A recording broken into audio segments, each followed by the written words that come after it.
गणपति नमः।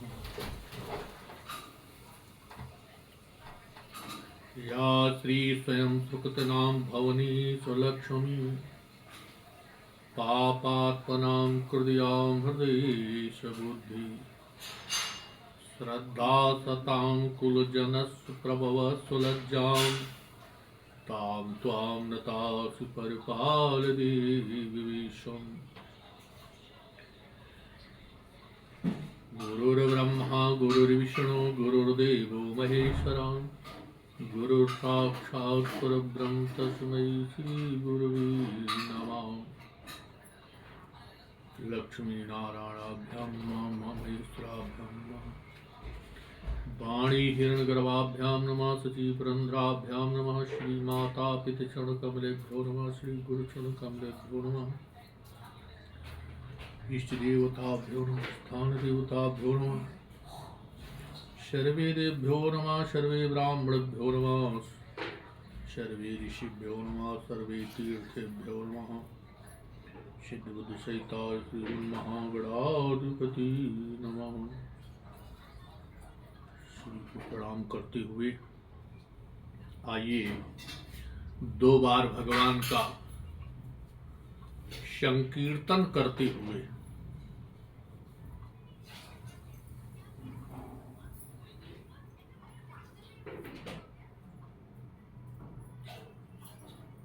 अपनी मना शुद्धि करते हुए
बोलो गोविंद भगवान की जय।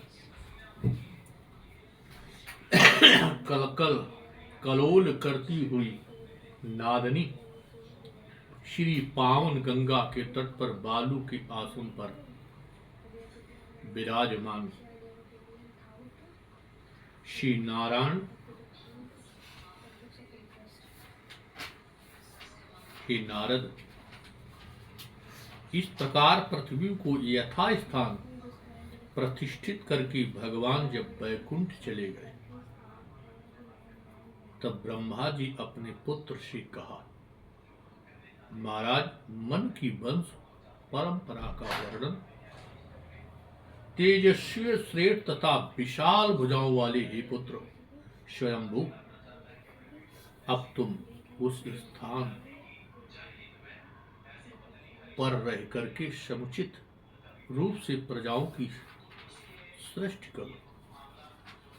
हे विभो, देश एवं काल के विभाग के अनुसार यज्ञ के साधन स्वरूप उत्तम तथा मध्य सामग्रियों से यज्ञ की स्वामी परम पुरुष का यजन करो।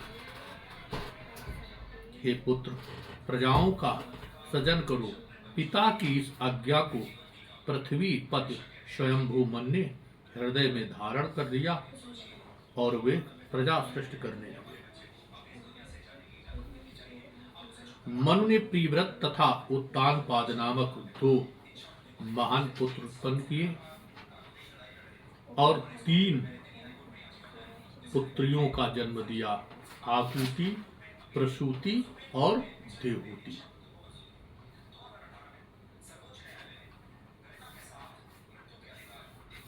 कन्या देवहूति का करदम्स के साथ विवाह किया और प्रसूत का विवाह दक्ष प्रजापति के साथ कर दिया।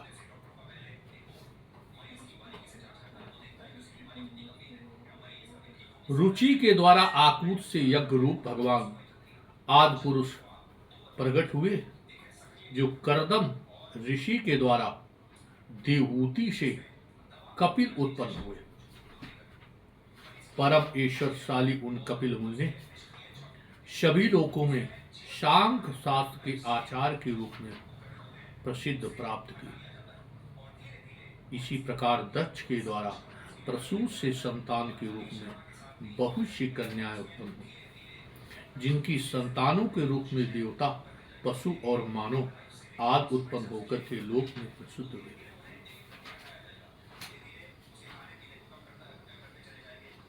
सर्वसमर्थ भगवान यज्ञ पुरुष ने याम नामक देवताओं के साथ मिलकर के स्वयंभू मनवंतर में राक्षसों से मन की रक्षा की थी।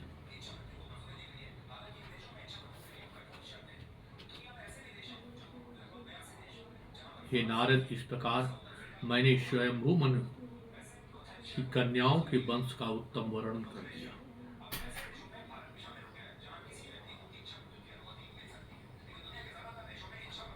इस प्रकार 18,000 श्लोक श्रीमद् देवी भागवत महापुराण 8वें स्कंद का भुवनेश कोश के नामक 3रा अध्याय पूर्ण हुआ।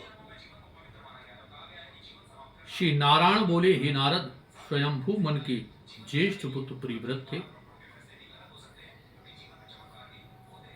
वह नित्य पिता की सेवा में संलग्न रहते थे तथा सत्य धर्म का पालन करते थे। विश्वकर्मा नामक प्रजापति की सुंदर रूप वाली कन्या वैश्यमती के साथ प्रिव्रत ने विवाह किया था, जो स्वभाव तथा कर्म में उन्हीं के सदस्य थे। प्रिव्रत ने इस वैश्यमती से पवित्र आत्मा वाले 10 गुणी पुत्रों और ओरजसती नामक एक कन्या को उत्पन्न किया, जो सबसे छोटी थी। आग्नेघ्र, ईदजज्ञ, यज्ञबाहु, महावीर, रुक्कम शुक्र, धृतपृष्ठ, शवन, मेधातिथि, बीतहोत्र और कवि, इन नामों से 10 पुत्रों अग्निसंज्ञा कहे गए। इन 10 पुत्रों में कवि, शवन और महावीर ये 3 पुत्र विरागी हो गए। आत्मविद्या में तथा ब्रह्मचर्य व्रत के पालन में वे सभी पुत्र परमहंस नामक आश्रम में आनंद पूर्वक इस पराहर भाव से रहने लगे। प्रीवत की दूसरी पत्नी से 3 पुत्र उत्पन्न हुए, जो उत्तम, तामस और रैवत इन नामों से विख्यात हुए। महान प्रतापी पुत्र एक एक मनवंतर के अधिपति बने।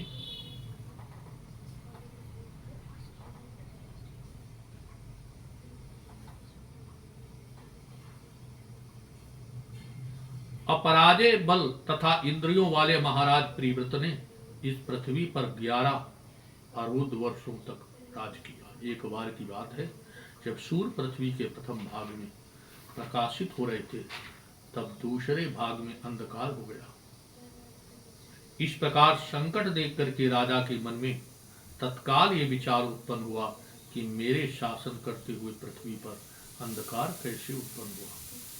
मैं अपने योग बल से पृथ्वी पर से इसका निवारण कर दूंगा। ऐसा निश्चय करके स्वयंभू मन के पुत्र उन प्रीव्रत ने शूर सदृश तेज वाले रथ पर आसीन होकर के जगत की प्रकाशित करते हुए पृथ्वी की 7 प्रदक्षिणा की, जिससे 7 दीप उत्पन्न हुए। उन राजा प्रीव्रत के परिक्रमण करते समय पृथ्वी पर जहां जहां रथ के पहिए पड़े थे, वे स्थान लोकहित के लिए 7 समुद्र बन गए।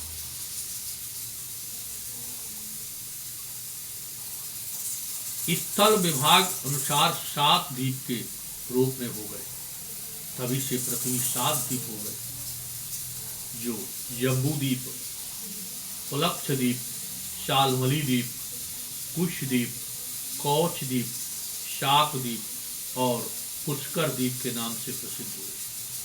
उत्तरोत्तर क्रम से उनका परिणाम दुगुना है। उन द्वीपों के बाहर चारों ओर विभाग क्रम से समुद्र अवलिप्त है। वे क्षारोद, इच्छुरस्वाद, सुरोद, भ्रतोद, क्षीरोद, दधिमंडोद और शुद्धोद नाम से जाने गए।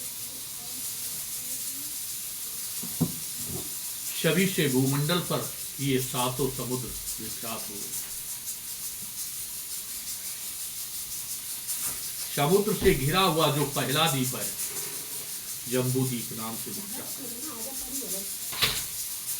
प्रीव्रत ने अपने अग्निघ्र नामक पुत्र को उस द्वीप का स्वामी बनाया।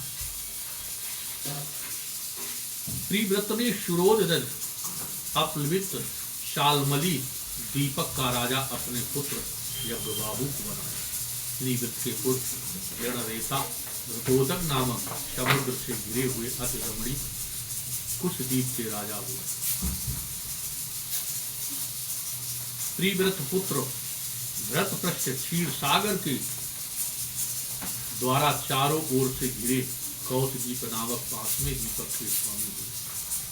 प्रीव्रत के उस पुत्र मेधाद दधमंडोदक नामक समुद्र से आवृत तथा अन्य द्वीपों से अपेक्षित सुंदर 7 द्वीप के राजा हुए। अपने पिता प्रीव्रत की अनुमति पाकर के पुत्र विदहोत्र शुद्धोत्र नामक समुद्र से घिरे पुष्कर द्वीप के राजा हुए। महाराज प्रीव्रत ने अपनी पूर्ज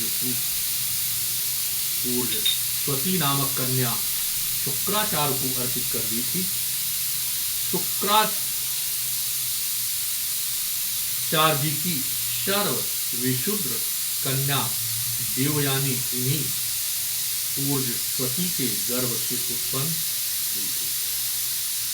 इस प्रकार अपने पुत्रों में सातों द्वीपों को विभाजन करके महाराज प्रियव्रत ने विवेक संपन्न होकर के योग मार्ग का आश्रय।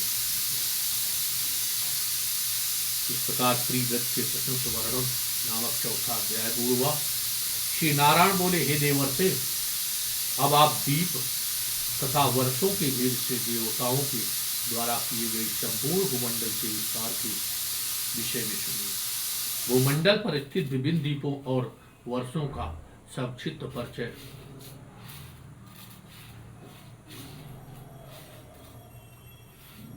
जम्बू द्वीप का निर्माण हुआ।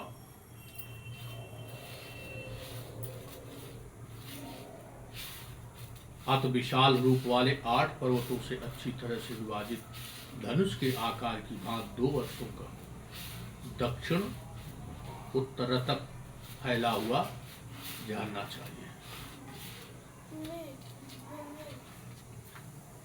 16,000 योजन इलाव्रत के उत्तर में उसकी सीमा नील, श्वेत और संगवान, ये 3 पर्वत कहे। वे वर्ष आगे की ओर फैले हुए। इलाव्रत के दक्षिण में निषद, हेमकूट और हिमालय नामक अत्यंत सुंदर 3 पर्वत पूर्व की ओर फैले हुए। इलाव्रत के पश्चिम मालवान नामक पर्वत और पूर्व की ओर श्रीयुक्त गंधमादन पर्वत स्थित है। मंदर, मेरुमंद, सुवर्ण और कुमुद, ये चारों पर्वत सुमेरगिर के पाद के रूप में कहे गए। इस पर्वतों पर दूध, मद, ईख के रस और सुस्वाद जल से भरपूर 4 सरोवर है। वहां स्त्रियों को सुख प्रदान करने वाले नंद, शैतरथ, वैबराज और सर्वभद्र नामक 4 देवों हैं। मंदराचल के शिखर पर विराजमान 1100 योजन। इस प्रकार भुवनेश्वर वर्णन में द्वीप वेद का वर्णन 5वां अध्याय को हुआ। 6ठे अध्याय में भूमंडल के विभिन्न पर्वतों से निकलने वाली विभिन्न नदियों का वर्णन। श्री नारायण, हे नारद, मैंने अरुणोदा नामक जिस नदी का वर्णन किया वो मंदर पर्वत से निकल करके इलाव्रत के पूर्व भाग में प्रवाहित है। भगवती की अनुचरी स्त्रियां तथा यक्षों और गंधर्वों की पत्नियों के अरुणोदक जल में स्नान करने से उनके शरीर की दिव्य गंध से उसका जल सुगंधित हो जाता है। इसी प्रकार पर्वत की अधिक ऊंचाई जम्बू फल के स्वाद से संतुष्ट होने वाली भगवती जम्बवादिनी नाम से विख्यात है। वहां के देवता, नाग, ऋषि, राक्षस तथा अन्य लोगों के लिए सभी प्राणियों पर दया करने वाली भगवती मान तथा पूजा की योग्य है। जम्बू द्वीप के तटों पर विद्यमान जो मिट्टी है वो जम्बू रस से सिक्त होकर के और पुनः सूर्य तथा वायु के संपर्क से सुवर्ण बन जाती है। कदम्बा एक विशाल वृक्ष सुवर्ण पर्वत पर विराजमान बताया गया है। भक्तों का काम सिद्ध करने वाली महादेवी धारेश्वरी वहां वास करती है। इसी प्रकार कुमुद पर्वत के ऊपर शतबल नाम से प्रसिद्ध जो वट वृक्ष है, उनकी शाखाओं से नीचे गिरते हुए रस से बहुत से नद हो गए। उन नदों का जल पीने से चैतन्य प्राप्त करने वाले प्राणियों के शरीर में झुर्रियां, केशों की सफेदी क्षण कभी नहीं दिखाई पड़ते। थकान दूर हो जाती है। पसीने, आत्म दुर्गंध, जरा रोग, भय, व्रत, भ्रम, शीत एवं उष्ण वायु विकार, मुख पर उदासी, अन्न, तापत भी कहीं उत्पन्न नहीं होती।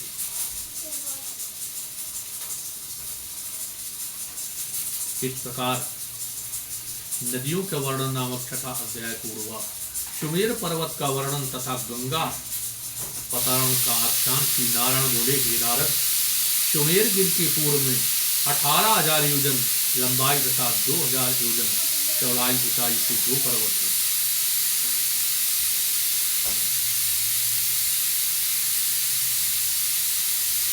सुमेर के पश्चिम में 2 पर्वत, उनमें पहला पवमान और दूसरा परियात्र नाम से विख्यात है।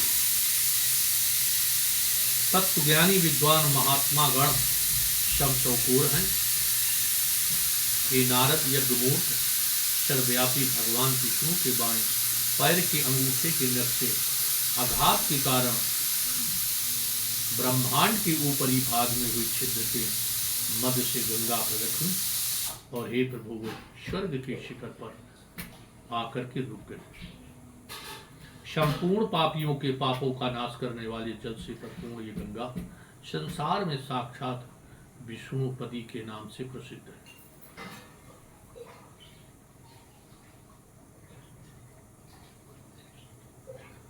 जो गंगा के प्रहार से अंततः सिद्ध मोक्ष स्वरूपणी ये गंगा तपस्या करने वालों पुरुषों को सिद्ध देने वाली, ऐसा समझ करके सिर पर जटाजूट धारण करने वाले वे सिद्धगण उनसे निरंतर स्नान करते रहते हैं।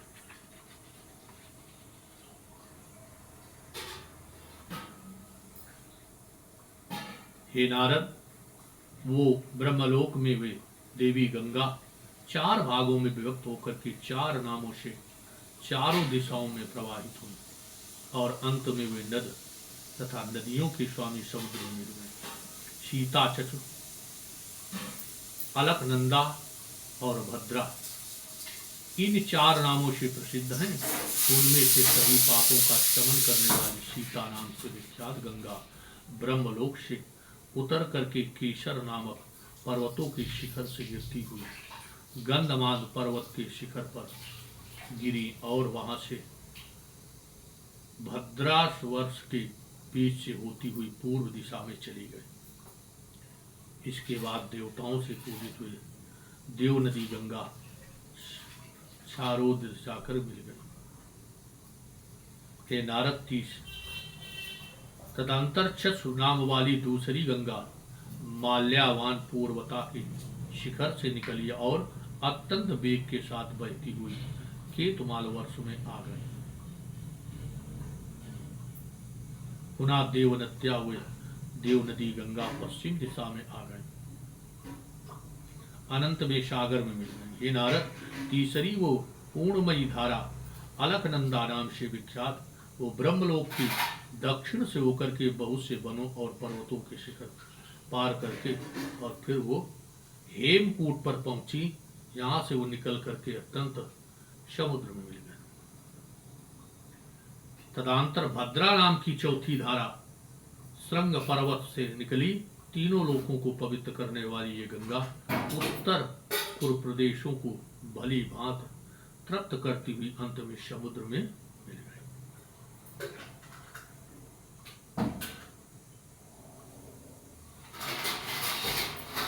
इस प्रकार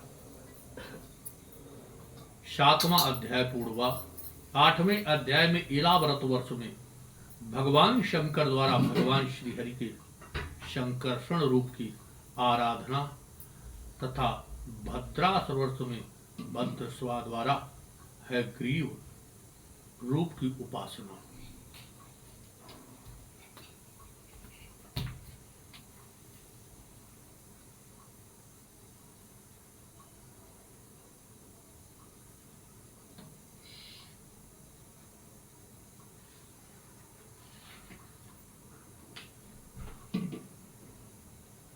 बोलो गोविंद भगवान की जय। धर्म की अधर्म का, प्राणियों में यशु का, गौ माता की, गंगा मैया की, जमुना मैया की, सरस्वती मैया की, गुरुदेव भगवान की। हर हर महादेव नमः। पार्वती पते हर हर। जय गंगाधर।